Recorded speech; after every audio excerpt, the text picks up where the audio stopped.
నమః శివాభ్యాం నవయౌవనాభ్యాం పరస్పరాశ్లిష్టవపుర్ధరాభ్యాం నగేంద్రకన్యా వృషకేతనాభ్యాం నమో నమః శంకర పార్వతీభ్యాం. కార్తీక మాసంలో ఏ కార్యక్రమాలు చేయాలో మనం చెప్పుకుంటున్నాం. వశిష్ఠుడు జనక మహారాజు గారికి చెప్పిన విధానం ఇది. స్కాంద పురాణంలోని కార్తీక మాస వైశిష్ట్యాన్ సంబంధమైనటువంటి పురాణం ఇది. ఎప్పుడూ కూడా సూర్యోదయానికి ముందే స్నానం చేసి తీరాలి. కార్తీక మాసంలో స్నానం చేసే ముందు ఏమనుకోవాలట, ఓ బ్రహ్మ విష్ణు మహేశ్వరులారా, కార్తీక మాసం అంతా స్నానం చెయ్యాలి అని సంకల్పించాను. ఈ నెల్లాళ్ళు ఏ విధమైన విఘ్నము లేకుండా మొత్తం కార్తీక మాసం అంతా సూర్యోదయానికి ముందు లేచి ఆరోగ్యంగా ఉండి తలారా స్నానం చేసే భాగ్యం ప్రసాదించండి అని మొక్కుకోవాలి. గణపతిని, త్రిమూర్తులని, అమ్మవారిని తలుచుకోవాలి. తలుచుకుని ఏమనుకోవాలన్నమాట, కార్తీక మాసం అంతా మేము స్నానం చేసేటటువంటి భాగ్యాన్ని ప్రసాదించండి. ఎందుకు కోరుకోవాలి? ఏమో ఏ రోజు ఎలాంటి అనారోగ్యం వస్తుందో, ఏ రోజు ఏ విధమైన ఇబ్బంది వస్తుందో మన చేతిలో లేవు కొన్ని. అదే గణపతిని, త్రిమూర్తుల్ని, అమ్మవారిని తలుచుకుంటే ఈ విఘ్నాలు తొలగుతాయి. కార్తీక మాసం చేయాలనుకున్నాం, తీరా మర్నాడు జ్వరం రావచ్చు, దానివల్ల వాడు స్నానం చేయలేకపోవచ్చు, లేదా ఏ మైలైనా రావచ్చు, లేదా ఏదో ఆటంకం హఠాత్తుగా ప్రయాణానికి వెళ్ళవలసి రావచ్చు. కాబట్టి ఈ విధమైనటువంటి ఏ విధమైన ప్రాకృతికమైన బాధలు, ఈతి బాధలు లేకుండా మన కార్తీక మాస వ్రతం సాగడానికి భక్తితో ముందు గణపతిని, త్రిమూర్తుల్ని, ఆ తర్వాత అమ్మవారిని ధ్యానం చేయాలి. ఆ తర్వాత వెంటనే ఏం చేయాలట, దంతధావనాదులు పూర్తి చేసుకోవాలి. నది దగ్గర ఉన్నవాళ్ళు, ఏ గోదావరి తీరంలోనో, గంగా తీరంలోనో, కావేరీ తీరంలోనో ఉన్నవాళ్ళు అదృష్టవంతులు. నదీ స్నానం చాలా గొప్పది ఈ కాలంలో. అసలు అన్నిటికంటే నదీ స్నానమే గొప్పదన్నారు. కార్తీక మాసంలో సముద్ర స్నానం కంటే గొప్పది. మాఘమాసంలో సముద్ర స్నానం గొప్పది, కానీ కార్తీక మాసంలో నదీ స్నానమే గొప్పది. నదీ స్నానము, నూతులు లేకపోతే చెరువులు ఏముంటే వెళ్ళండి, ఏమీ లేకపోతే మరి తప్పదుగా స్నానం చేయాలి. కాబట్టి దొరికితే నది దగ్గరికి వెళ్ళడానికి ప్రయత్నిస్తాం. అక్కడికి వెళ్ళి ముందు కొంచెం ఇసుక కానీ, ఒక చిన్న రాయి కానీ, ఇంత మట్టి కానీ తీసుకోవాలి. పిప్పలాదాత్ సముత్పన్నే కృత్యే లోక భయంకరి మృత్పిండంచ మయా దత్తం, లేదా పాషాణంచ మయా దత్తమాహారార్థం ప్రకల్పితాం అని ఈ రాయి లేకపోతే మట్టి నీటిలో వేయాలి. పిసరు మరీ ఎక్కువ వేసేయకండి. ఇదిగో పిప్పలాదా, నువ్వు మహానుభావుడివి అని ఆ పిప్పలాదుడిని తలుచుకోవాలని పురాణాలు చెబుతున్నాయి. శివపురాణంలో పిప్పలాదుడికి అతి వరకు మీరు విన్నారు. ఆయనకి ఆహారం కోసం ఒక మట్టి పిసరు కానీ లేక రాయి కానీ అందులో వెయ్యాలి. తర్వాత అప్పుడు అక్కడికి వెళ్ళి 3 పర్యాయములు బొటన వేలుతో నీళ్లు నెత్తివే చల్లుకోవాలి. పుండరీకాక్ష పుండరీకాక్ష పుండరీకాక్ష అని కుడి చేతి బొటన వేలు నీటిలో ముంచి ఆ నీళ్లు నెత్తిమీద చల్లుకోవాలి. నదికి వెళ్ళినప్పుడు స్నానం చేసే ముందు ఈ పని చేయాలి. చెరువు పెద్దదై అక్కడ స్నానం చేసే అవకాశం ఉన్నా అక్కడ ఇదే పని. నూతి దగ్గర అయితే బకెట్టుతో నీళ్లు తీసుకుని ఆ నీళ్లు బొటన వేలుతో నెత్తిమీద చల్లుకోండి 3 సార్లు. ఇంట్లో నూతుల దగ్గర చేసేవాళ్ళు. ఇప్పుడు కొత్తగా మరొక అనుమానం, ఏమంటే ఇంట్లో నొయ్యి లేదు, మేము నదికి వెళ్ళలేం, చెరువుల దగ్గరికి వెళ్ళాం, బాత్రూములో స్నానం చేస్తున్న వాళ్ళ గతి ఏమిటి? అప్పుడు బాత్రూములో అయినా బకెట్లోకి నీళ్లు పట్టుకుని కుడి చేతి బొటన వేలుతో పొండరీకాక్ష పొండరీకాక్ష పొండరీకాక్ష అని చదువుకోమండి, అది కూడా పర్వాలేదు. అక్కడ ఒక శ్లోకం ఉంది, ఆ శ్లోకం కూడా చెబుతాను. అవకాశం ఉన్న వాళ్ళు శ్లోకం చదవండి. శ్లోకం చదవలేని వాళ్ళు కేవలం బొటన వేలుతో పొండరీకాక్ష పొండరీకాక్ష పొండరీకాక్ష అనుకుంటూ నీళ్లు చల్లుకోండి. ఒకవేళ శ్లోకం చదవగలిగితే ఆ శ్లోకం చదువుకోండి. ఆ శ్లోకం ఏమిటి? అపవిత్ర పవిత్రోవా, మళ్ళీ చెబుతున్నాను, అపవిత్ర పవిత్రోవా సర్వావస్థాంగతోపివా యస్మరేత్ పుండరీకాక్షం స బాహ్యాభ్యంతర శుచి. ఈ శ్లోకం ఇంచుమించుగా చాలా చోట్ల దొరుకుతోంది. అయినా రాసుకోవడానికి వీలుగా మరోసారి చెబుతున్నాం. అపవిత్ర పవిత్రోవా సర్వావస్థాంగతోపివా యస్మరేత్ పుండరీకాక్షం స బాహ్యాభ్యంతర శుచి అనుకుంటూ అప్పుడు కుడి చేతి బొటన వేలితో నీళ్లు 3 సార్లు చల్లుకోండి. ఒకవేళ శ్లోకము చెప్పుకోలేని పక్షంలో ఇందాకే చెప్పినట్లుగా ముమ్మారు పుండరీకాక్ష పుండరీకాక్ష పుండరీకాక్ష అనుకుంటూ నీళ్లు చల్లుకున్నా చాలు. ఆ తర్వాత ఆచమనం చెయ్యాలి. ఆచమనం అనగా కుడి చేతిలోకి కొంచెం నీళ్లు తీసుకుని కేశవ నామాలతో 3 సార్లు లోపలికి తాగడం అన్నమాట. చప్పుడు చేయకుండా జుర్రు జుర్రు అని చప్పుడు చేయకూడదట. నిశ్శబ్దంగా స్వీకరించాలి. ఇది కఠోర నియమం. కార్తీక పురాణం చెబుతున్న మాట, వ్యాసుడు చెబుతున్న మాట. వ్యాసుడు చెప్పాడు అంటే చెప్పింది అసలు వశిష్ఠుడు చెప్పిన మాట. వశిష్ఠుడు కూడా బ్రహ్మదేవుడు చెప్పిందని చెప్పాడు. చేతిలోకి నీళ్లు తీసుకోలేగా ఆచమ్య ఓం కేశవాయ స్వాహ లేక ఓం కేశవాయ నమః అని మెల్లిగా పుచ్చుకో, శబ్దం లేకుండా. ఎందుకంటే కొంతమందికి ఎందుకు తెలియదు కానీ ఆచమనం చేసేటప్పుడు జుర్రు అంత అవుతుంది. కాఫీ తాగేటంటే పక్క వాళ్ళంతా పారిపోవలసింది. అలా తాగకూడదు, నిశ్శబ్దంగా తాగాలట. జుర్రు జుర్రు అనే శబ్దంతో తాగితే వెంటనే అక్కడికి కలిపురుషుడు ప్రవేశిస్తాడు. కలిపురుషుడు ప్రవేశించాడంటే మహాపాపాలు చేయిస్తాడు. అది ఆచమనం అవ్వదట. శబ్దము చేసినా లేక నిలబడి ఆచమనం చేసినా అది మద్యపానంతో సురాపాన సమం భవేత్. ఇప్పుడు మళ్ళీ మనకు అనుమానం, ఏమంటే నడుము పీకుతోంది, మాకు మోకాళ్ళు పనిచేయవు. పాపం కొంతమంది ఉంటారండి, ఏం చేస్తాం, పెద్ద వయసు వచ్చాక ఏదో కర్మయోగం వల్ల కాళ్ళు పనిచేయవు. ఆరోగ్యం బాలేని వాళ్ళు చేతిలో దర్భ కానీ అక్షతలు కానీ పట్టుకుంటే నిలబడి ఆచమనం చేసినా దోషం లేదు. చేతిలో ఒక దర్భ లేక అక్షతలు ఉన్నవారు ఆచమనం చేసేటప్పుడు నిలబడినా పర్వాలేదు. ఎందుకంటే అన్ని వేళల్లో నదుల్లో కూర్చోలేం కదా. కొన్ని చోట్ల నది దగ్గర కూర్చునే అవకాశం ఉండదు, బురద బురదగా ఉండొచ్చు. లేదా నది నీళ్లలో నిలబడి ఆచమనం చేసేటప్పుడు ఆ నీళ్లలో కూర్చుంటే బుడుగును మునిగిపోతాం. అటువంటిప్పుడు ఒక్క అక్షతలు పట్టుకెళ్ళలేమా, బియ్యపు గింజ పట్టుకెళ్ళండి చాలు, లేదా ఒక దర్భ పట్టుకెళ్ళండి. పట్టుకెళ్ళి అది కూడా అక్షతలంటే తెల్ల అక్షతలే, పసుపు కలపన అక్షతలే పట్టుకోండి. అప్పుడు చేతిలోకి నీళ్లు తీసుకోండి. ఈ గింజ పట్టుకోవడం ఆచమ్య ఓం కేశవాయ స్వాహ నారాయణాయ స్వాహ ఓం మాధవాయ స్వాహ 3 సార్లు తాగేయండి. ఇప్పుడు సంకల్పం చెప్పుకొని స్నానం చేయాలి. సంకల్పం అంటే ఏమిటి? దేశకాలాన్ని స్తుతించుట. ఇదిగో మనం ఏ ఊళ్ళో ఉన్నాం, ఏ నక్షత్రం ఉంది, అప్పుడు వరుసగా మమోపాత్త సమస్త దురితక్షయ ద్వారా శ్రీ పరమేశ్వరం ఉద్దేశ్య పరమేశ్వర ప్రీత్యర్థం శుభే శోభనే ముహూర్తే శ్రీ మహావిష్ణోహాజ్యా ప్రవర్తమానస్య అద్య బ్రహ్మణ ద్వితీయ పరార్థే శ్వేతవరాహకల్పే వైవస్వత మన్వంతరే కలియుగే ప్రథమోపాదే జంబూద్వీపే భరతవర్షే భరతఖండే మేరోర్ దక్షిణ దిగ్భాగే. మనం ఎక్కడ స్నానం చేస్తే అక్కడ గోదావరియాం, అదే గంగా నది అయితే గంగా నద్యాం, లేదా చెరువు అయితే పద్మాకర క్షేత్రే, పద్మాకర తీరే, పద్మాకర జలే. పద్మాకరం అంటే నది అని కూడా అర్థం, ఇటు చెరువు అని కూడా అర్థం. చెరువుని పద్మాకరం అంటాం, తామర పువ్వులకు నిలయం గనక. అందుకని పద్మాకర జలే అని చెప్పండి.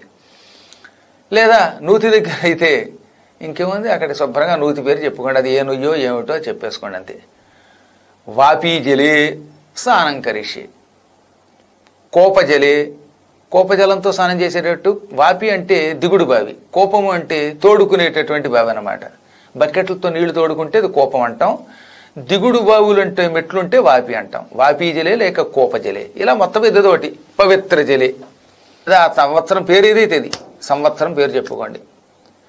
దక్షిణాయనే శరదృతౌ కార్తీక మాసే. మొదటి రోజైతే ప్రతిపత్తి, రెండో రోజైతే ద్వితీయాయాం, మూడో రోజైతే తృతీయాయాం తిథౌ, ఇలా పంచమ్యాం తిథౌ లేదా పౌర్ణిమాస్యాం. ఏ తిథి అయితే తిథి చెప్పుకుంటాం అనమాట. మన గోత్రం పేరు చెప్పుకోండి, ఎవరి పేరు వాళ్ళ గోత్రం చెప్పుకోండి. ఇవంతా సంస్కృతంలో చెప్పుకోలేకపోయినా తెలుగులో చెప్పేసుకోవచ్చు. ఏమక్కర్లా, మేము గోదాట్లో స్నానం చేస్తున్నాం, గంగలో స్నానం చేస్తున్నాం, మా గోత్రం ఇదేం చెప్పేసుకోండి పర్వాలా. ఏదో శ్రీవత్స గోత్రుడు అయిన పద్మాకరుణ్ణి స్నానం చేస్తున్నానని తెలుగులో కూడా చెప్పుకోవచ్చు పర్వాలా. ఇది మొత్తం మీద సంకల్పం. ఇలా చెప్పుకుని చెవులు రెండూ కూడా ముక్కులు ఇలా పట్టుకుని గుర్తుపెట్టుకోండి. కుడి చేతి బొట్టనవేలు ఎడం చేతి బొట్టనవేలుతో చెవులు నొక్కాలి. ఈ మధ్యవేలుతో ముక్కుల్ని నొక్కాలి. మధ్యవేలుతో ముక్కుల్ని, బొటన వేళ్లతోటి చెవుల్ని ఇలా నొక్కుని అప్పుడు బుడుంగుని ములిగి స్నానం చేయాలి. ఇప్పుడు మనకు అనుమానం, ములిగి స్నానం చేసే అవకాశం లేని ఇంట్లో ఏం చేయాలి? ఈ చెవులు ముక్కులు ఒకసారి అనుకున్నాక అప్పుడు బకెట్తో నీళ్లు చేత్తో పట్టుకుని పోసేసుకోవచ్చు. ఒక్కసారి మాత్రం నొక్కుకోవాలి ముక్కులు చెవులు. ఈ చెవులు ముక్కులు నొక్కుకోకుండా స్నానం ఆరంభిస్తే ఆ స్నానం ఎటువంటి స్నానం? రక్త స్నానంతో సమానం అవుతుంది. రక్తంలో స్నానం చేయటం మహాపాపం కదా. అందువల్ల తప్పక ఇలా ముక్కుకోవాలి. మీకోసం ఈసారి అందుకే కార్తీక మాసంలో ఎలా స్నానం చేయాలో ప్రతిదీ శాస్త్ర ప్రమాణంతో చెబుతున్నాం. ఈ బొటనవేళ్లు రెండింటితో చెవులను నొక్కి పెట్టండి, మధ్య వేళ్లతో ముక్కులు ఇలా పట్టుకోండి, అప్పుడే బుడుం బుడుం దాన్ని ములిగి స్నానం చేయండి. అప్పుడు మాత్రమే ఇది కార్తీక స్నానం. మీకు మళ్ళీ చేదస్థం లేకుండా చెప్పడానికి ఏంటంటే, ఇంట్లో చేసేవాళ్ళు, నూతుల దగ్గర చేసేవాళ్ళు ఇలా నొక్కుకున్న తర్వాత చేతులు మళ్ళీ తీసి అప్పుడు ఆ బకెట్లో నీళ్ళు, డొక్కుతో నీళ్ళు, బకెట్తోటో ఇంకేదో మొత్తం మీద నీళ్లు ఎత్తి మీద పోసు స్నానం చేయండి. స్నానం చేసిన వెంటనే పైన ఒక కండువా లేకుండా స్నానం చేయకూడదు మగవాళ్ళు, గుర్తుపెట్టుకోండి. ఇక్కడ ఒక విషయం చెప్పాలి ముందు. స్నానం చేసేవాడు విను పై చీరలేక సురవిప్రుల అర్చన చేయరాదు, భోజనమునరింపరాదు. స్నానము, భోజనం, దేవతా పూజ పైన కండువా లేకుండా చేయకూడదు. ఓ చిన్న తువ్వాలో ఇంత డ్రాయరో కట్టేసుకుని ఏమీ పైన లేకుండా స్నానం చేస్తే అది అసుర స్నానం అవుతుంది, రాక్షస స్నానం అవుతుంది. కాబట్టి తప్పక పైన ఒక కండువా, ఏదో ఒక కండువా, ఒక తువ్వాలో వేసుకోండి. ఆడవాళ్ళకి చీర ఉంటుంది కాబట్టి చీర చెంగు ఉంటుంది. స్నానం అయ్యాక ఈ కండువా ఉంది, ఉదాహరణకి ఈ కండువా చివర ఉన్న నీళ్లు కుడి చేతి బొట్టనవేలుతో నొక్కి నేల మీద పోయాలండి. అలా పోస్తే భూమి మీద ఉన్న భూతాలకి సంతృప్తి కలుగుతుంది. ఇది ఖచ్చితంగా చేసి తీరాలి సుమా. దానికి జల నిష్పీడనం అని పేరు అన్నమాట. కండువాని ఈ బొటనవేలు చూపుడు వేలుతో నొక్కి కాసి నీళ్లు నేల మీద పోసి నేల మీద ఉన్న సకల భూతములు సంతృప్తి పొందుగాక అని కండువా నీళ్లు కానీ చీర చెంగు నీళ్లు కానీ పోయాలి. అది కూడా కుడి చేతితోటే నొక్కాలి, బొటనవేలు ఉపయోగించే నొక్కాలి. కొంచెం నీళ్ళు మళ్ళీ ఆ నీళ్ళు అక్కడ పెట్టాలి. ఆ తర్వాత శుభ్రంగా బట్టలు పిండుకుని తుడుచుకుని బట్టలు మార్చుకోవాలి. కార్తీక స్నానం చేశాక తడి బట్టలతో ఇంటికి రాకూడదు సుమా. తడి బట్టలతో ఇంటికి ఎప్పుడు వస్తాం మనం? తద్దినాలు పెట్టినప్పుడు, పితృకార్యాలకే. దేవకార్యములు చేయువారు తక్షణం వస్త్రాలు మార్చుకోవలసిందే. తడి బట్టలు పిండేసి పక్కన పెట్టి పొడి బట్టలు, అందుకే కూడా వెళ్ళేటప్పుడు మడి బట్టలు పట్టుకెళ్ళండి. అప్పుడు ఆ మడి బట్టలు కట్టుకోండి. కట్టుకున్న వెంటనే ఆడవాళ్ళు మగవాళ్ళు అనే తేడా లేకుండా అందరూ కుంకుమ పెట్టుకోవాలి. విభూతి ధారణ చెయ్యాలి. విభూతి ధారణ చేసేటప్పుడు నమశివాయ నమశివాయ అనుకుంటూ విభూతి ధరించండి. ఊర్ధ్వపుండ్ర ధారణ చేసేవాళ్ళు ఉంటారే, అటువంటి వాళ్ళు విష్ణునామస్మరణ పూర్వకంగా ఊర్ధ్వపుండ్ర ధారణ చెయ్యాలి. కుంకుమ ధారణ చేసేవాళ్ళు అమ్మని తలుచుకోండి, భక్తితోటి జగన్మాతని మనస్సులో తలుచుకుని ధారణ చెయ్యండి. సాధ్యమైనంత వరకు కార్తీక మాసంలో అవకాశం ఉన్నంత వరకు పూజ చేసేటప్పుడు తెల్ల బట్టలు ఉంటాయేమో వాటిని ధరించండి. ధౌత వస్త్రాలు లాభం. పగలంతా ఉపవాసం ఉండడం ఒక ఎత్తు. అందరూ పగలంతా ఉపవాసం ఉండలేరు. పగలంతా ఉపవాసం ఉండి రాత్రిపూట నక్షత్ర దర్శనానంతరం భోజనం చేస్తే దానికి నక్తము అని పేరు. నక్తము అంటే రాత్రి. సూర్యోదయం నుంచి సూర్యాస్తమయం వరకు ఏమీ తినకుండా ఉండి సూర్యుడు అస్తమించాక శివాలయానికి లేక విష్ణువాలయానికి వెళ్ళి, కార్తీక మాసంలో శివాలయం ప్రత్యేకత కనుక అక్కడికి వెళ్ళి దర్శనం చేసుకుని ఆవునేతి దీపం వెలిగించి ఆ తర్వాత నక్షత్రాలను చూసుకుని ఇంటికి వచ్చి భోజనం చేస్తే దానికి నక్త నియమం అని పేరు. లేదా పూర్తి ఉపవాసం ఉండగలిగిన వాళ్ళు అలాగా ఉండొచ్చు, వాళ్ళ ఓపికను బట్టి. కానీ పూర్తి ఉపవాసం అంటే ఒక పూటైనా ఫలహారం చెయ్యాలి. ఇంకా రాత్రిపూట భోజనం కాకుండా పగలు భోజనం చేసి రాత్రి ఏమీ తినకుండా ఉండే విధానం కూడా ఉన్నది. దానికి కూడా ఏకభుక్తము అని పేరు. ఇది కాకుండా ఛాయానక్త భోజనం అని ఒకటి ఉన్నది. అనగా మిగతా దాని గురించి ఎక్కువ చేదస్తం లేకుండా చెప్పేస్తాను. మధ్యాహ్నం 12 దాకా ఏం తినకుండా ఉండి 12కి భోజనం చేయొచ్చు. తన నీడ పొట్టిదైపోతే దానికి ఛాయానక్తం అని పేరు అనమాట. తన నీడ ఎప్పుడు పొట్టి అవుతుంది? మధ్యాహ్నం 12కి వీడి నీడ వీడి శరీరంలో కలిసిపోతుంది. ఉదయం పూట సాయంత్రం పూట నీడ పొడుగ్గా పడుతుంది, మధ్యాహ్నం పడదు. దానికి ఛాయానక్త భోజనం అని పేరు. ఇప్పుడు కలియుగంలో ఎక్కువ చేదస్తం అక్కర్లేకుండా తేలిగ్గా ఒక మార్గం చెప్పారు వ్యాసుల వారు. మిట్ట మధ్యాహ్నం అని మీకు తెలిసిపోతుందిగా 12 అని. సరిగ్గా 12 గంటల దాకా ఉపవాసం ఉండి అప్పటిదాకా హరస్మరణ చేసుకుని నమశివాయ అనుకుంటూ 12 గంటల వేళ భోజనం చేసినా అది కూడా ఉపవాసంతో సమానమే. ఎందుకంటే కలియుగములో ఉన్న ప్రాణులు ఆహారం లేకుండా ఉండలేరు. కళావన్నగతా ప్రాణాహ. కలియుగంలో ప్రాణుల యొక్క ప్రాణములు అన్నం మీద ఆధారపడి ఉంటాయి. అన్నం తినకపోతే వాడి శరీరం భిన్నం అయిపోతుంది. ఎందుకో ఈ పనికి రాకుండా అయిపోతాడు. పైగా కలియుగంలో విషాలు కదండి. వాయువులో విషం, ఆహారంలో విషం, అన్నిటిలో విషమే. జలం విషం, అగ్ని విషం. ఇంతెందుకు, కలియుగంలో ప్రతి మానవుడు తెలియకుండానే విషపూరితుడైపోతాడు. అందుకే పూర్వంలో సహనం తగ్గిపోతుంది అనమాట. ఏదో ఇంకా కొంతమంది మహానుభావులు మీలాంటి వాళ్ళు కొందరు వింటున్నారు ఈ పురాణాలు కాబట్టి వాళ్ళలో కాలుష్యం లేదు, కానీ ఎక్కువ మంది కలుషితులు అయిపోతారు. అందుకే ఇలాంటి వాళ్ళు ఉపవాసం ఉంటే ప్రాణాపాయ స్థితి వస్తుందిట. అందుకని మధ్యాహ్నం 12 దాకా అంటే అది మరీ ఎక్కువ కష్టం కాదు కనుక, ఒక్క కార్తీక మాసమే కనుక 12కి భోజనం చేసినా అది ఛాయానక్తం అంటారు, అది మంచిదే. ఇంకా తప్పక ఈ కార్తీక మాసంలో తిలదానం చెయ్యాలి. నువ్వులు, నల్లని నువ్వులు యథాశక్తిగా నవగ్రహాలయములున్న చోటికి వెళ్ళి అక్కడ నువ్వులు దానం పుచ్చుకునే వ్యక్తికి దక్షిణతో, సదక్షిణగా అంటే దక్షిణ కూడా ఇవ్వాలి. ఉత్తి నువ్వులు ఇవ్వడం కాకుండా ఎంతో కొంత సొమ్ము కూడా ఇవ్వాలి. ఇది మాత్రం కార్తీక మాసంలో చేస్తే చాలా గొప్పదండి బాబు. అసలు ఏలినాటి శని దోషాలు వంటి ఏ దోషాలైనా పటాపంచలైపోతాయి. సంపూర్ణ నవగ్రహానుగ్రహం లభించాలి అంటే కార్తీక మాసములో తిలదానం చాలా గొప్పదని చెప్పారు. నువ్వులు దానం చేసిన వాడు చచ్చిపోయాక యమదర్శనం చేసుకోడు.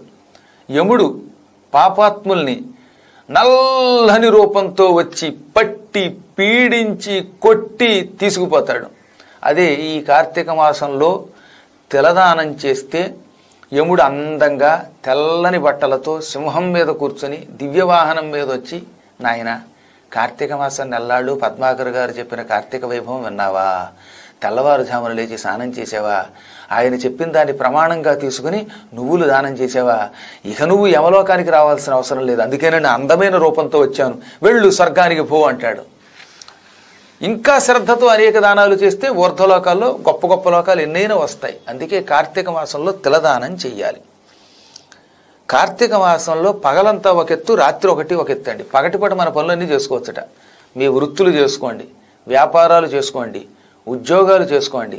కానీ ఈ నెల్లాళ్ళు మాత్రం సూర్యుడు అస్తమించగానే టక్కన పనులు ఆపేయాలి. అలా తెచ్చుకోండి. సూర్యుడు అస్తమించాక ఎట్టి పరిస్థితుల్లోనూ కార్తీక మాసంలో ఇంటికి వచ్చి స్నానం చేసి శివాలయానికి కానీ లేక విష్ణువాలయానికి కానీ వెళ్ళి తీరాలి అని కార్తీక పురాణం చెబుతోంది. మన పురాణాలు, మన వేదాలు చెప్పిన ధర్మాన్ని మనం పాటించవలసింది. మనం ఎవరి జోలికి వెళ్ళటలేదు కదా. మన మతాన్ని మనం నిలబెట్టుకుందాం, మన వేద ధర్మాన్ని మనం నిలబెట్టుకుంటాం, మన కార్తీక మాసాన్ని నిలబెట్టుకుందాం. ఇక్కడ సుస్పష్టంగా చెప్పాడు, సూర్యాస్తమయం తర్వాత ఇంటికి వచ్చి స్నానం చేసి ఆలయానికి వెళ్ళనటువంటి వాడు మహాభయంకర పాపాలు పొందుతాడు. 1,000,000 జన్మల పుణ్యం కూడా నశిస్తుంది. ఇదేదో ఇప్పుడు చెబుతున్నప్పుడు మేము నమ్మమండి అన్నంత తేలిక కాదు, ఆ తర్వాత అనుభవిస్తే తెలుస్తుంది. అందుకే సుస్పష్టంగా మళ్ళీ చెబుతున్నారు, గుర్తుపెట్టుకోండి. సాయంకాలం కాగానే ఇతర వ్యాపారాలు, ఇతర సంబంధమైనవన్నీ కట్టిపెట్టేయమని శాస్త్రం చెబుతోంది. సూర్యుడు అస్తమించే సమయానికల్లా స్నానం చేయాలి. పొద్దున్న సాయంత్రం సంధ్యావందనం చేసి అలవాటు ఉన్నవాడు 3 పూట్ల సంధ్యావందనం చేసేవాడు చెయ్యండి. లేదా తక్కిన వాళ్ళు కూడా యథాశక్తిగా అర్ఘ్యం ఇవ్వండి. ఆలయానికి వెళ్ళండి. వెళ్ళి నందీశ్వరుడికి కొంచెం దూరంలో శివాలయ ప్రాంగణంలో ఆవు నేతితో దీపం వెలిగించండి. ఆ దీపం వెలిగించటం, దానివల్ల వచ్చే ఫలితాలన్నీ ఒక్కొక్క కథలో వస్తూనే ఉంటాయి మనకన్నీ. కార్తీక మాసం దీపదానానికి పెట్టింది పేరు. తప్పక మనందరం దీపదానాలు చెయ్యాలి, దీపం వెలిగించాలి. ఆ తర్వాత బిల్వపత్రాలు ఈశ్వరుడికి సమర్పించండి. అదే విష్ణువాలయానికి వెళ్ళినటువంటి వాళ్ళు తులసీ దళాలు సమర్పించండి. ఆలయము చుట్టూ ప్రదక్షిణలు చెయ్యండి. మన ఓపికని బట్టి 3, 9 ఇలాగా శివాలయంలో, అదే విష్ణువాలయంలో 4, ఆ 4 సంఖ్యతో ఎన్నైనా పర్వాలేదు. 108 చేసే ఓపిక ఉన్నవాళ్ళు ఎలాగో చేస్తారు, కానీ ఉపవాసం ఉన్నవాళ్ళు అన్ని చేయలేరు కనుక కనీసం 4 చెయ్యండి. ఆలయంలో కాసేపు కూర్చుని శివకథ విని తీరాలి. కార్తీక మాసంలో శివుని యొక్క కథ విన్నవాడి సకల దోషాలు పోతాయి. మానవ జన్మెత్తి కాసేపైనా శివుణ్ణి స్మరించి శివకథ వినకపోతే వాడు పుట్టినా పుట్టనట్టే. 1,000,000 జన్మల పాపాలు తొలగాలంటే శివకథ వినాలి. ఈరోజు దానం చేయాలి. కార్తీక మాసం నెల్లాళ్ళు యథాశక్తి ఎంతో కొంత స్వయం పాకం అనే పేరుతోటి రోజు ఒక 2 విస్తరాకులు, కొంచెం బియ్యం, కొద్ది కూరగాయలు, పప్పులు, ఉప్పులు, నెయ్యి యథాశక్తి దక్షిణ. మనకి ఎంత తోస్తే అంతే. 1,000,000 రూపాయలు లేనివాడు 1 రూపాయి దానం చేసినా దానమే కదా. దానం దానమే. యథాశక్తి మాత్రం స్వయం పాకాదులు దానం చెయ్యాలి. గురువులను దర్శనం చేసుకుని వాళ్ళని తప్పక పూజించి తీరాలి. ఇంకొకటి, మానవుడు కార్తీక మాసం నెల్లాళ్ళు ఉపవాసం ఉండలేకపోతే కనీసం సోమవారములైనా ఉపవాసం ఉండమన్నాడు. కార్తీక మాసంలో ఒక్కొక్కసారి 4 సోమవారాలు రావచ్చు. ఒక్కొక్కసారి కార్తీక మాసంలో యోగ జాతకులకి 5 సోమవారాలు రావచ్చు. అయ్యా మేము నెల్లాళ్ళు నక్తం చేయలేమండి, లేదా మధ్యాహ్నం 12 దాకా ఉండలేమండి, ఆరోగ్యం బాగాలేదండి అన్నటువంటి వారికి సోమవార వ్రతం చేసినా చాలు. ఒక్క సోమవారం అయినా చెయ్యి కనీసం. ఒక్కొక్కప్పుడు ప్రాణాపాయ స్థితిలో ఉన్న నీరసంతో ఉన్నవాడిని ఏమన్నాడు, సోమవారం అంతా చేయలేకపోతే ఒక సోమవారమైనా 12 దాకా చెయ్యి. అలా చేస్తే కుంభీపాక రౌరవ నరకాదులు కూడా తొలగిపోతాయి. అన్నిటికంటే కార్తీక మాసంలో సోమవారం విశిష్టమైనది. సహజంగానే సోమవారం చాలా గొప్పది, శివుడికి ప్రీతిపాత్రమైనది. అందులో కార్తీక సోమవారం శివుడు 11 రుద్ర రూపాలు ధరించినటువంటి వారం. శివుడు ఏకాదశ రుద్రులు అనే పేరుతో 11 రూపములు ధరించి ఈ భూమిని రక్షించాడు. అందుకే దానికి అంత విశిష్టత. కార్తీక మాసంలో సోమవారం వచ్చినప్పుడు ఉదయం 7:30 నుంచి 9 గంటల దాకా రాహుకాలం అని ఉంటుంది. ఆ కాలంలో శివాలయానికి వెళ్ళి అభిషేకం చేసిన వాడు, శివుడి మీద నీళ్లు చల్లినవాడు, శివుడి ఆలయంలో తీర్థం స్వీకరించినటువంటి వాడు శ్రీశైల క్షేత్రంలో 100 సంవత్సరములు యజ్ఞం చేసినటువంటి ఫలితం పొందుతాడు. కాశీలో 11 ఏళ్లు యజ్ఞం చేసిన ఫలితం పొందుతాడు. కాబట్టి కార్తీక మాసంలో కనీసం సోమవారమైనా పని చేయాలన్నమాట. మరిన్ని విశేషాలతో మరుసటి రోజు కార్యక్రమంలో కలుసుకుందాం. అంతవరకు మంగళం మహత్తం.